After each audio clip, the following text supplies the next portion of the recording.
Ebu Hureyre radıyallahu anhu'dan rivayet olunan hadiste Allah elçisi sallallahu aleyhi ve sellem dedi.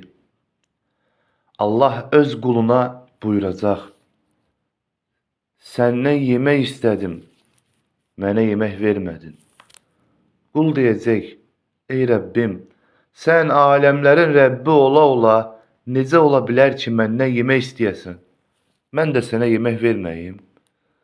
Allah Azze ve Celle buyuracaq ki, məyər bilmirsən ki, filan qulum səndən yemək istəmiş, sən də ona yemək verməmişdin. Məcər bilmirdin ki, əgər onu yedirtsəydin, bunun mükafatını mənim yanımda tapacaqdın. Yenə buyuracaq, ey Adəm oğlu, səndən su istədim, mənə su vermədin.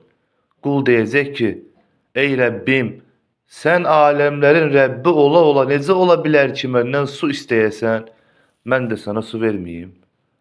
Allah subhanahu ve teala buyuracaq ki, filan qulum səndən su istəmişdi, sən isə ona su verməmişdin.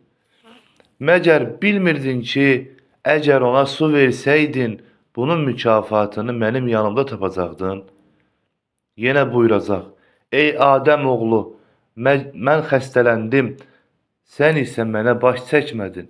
Qul deyəcək, ey Rəbbim, sən aləmlərin Rəbbi olduğun halda mən necə sənə baş çəkə bilərəm?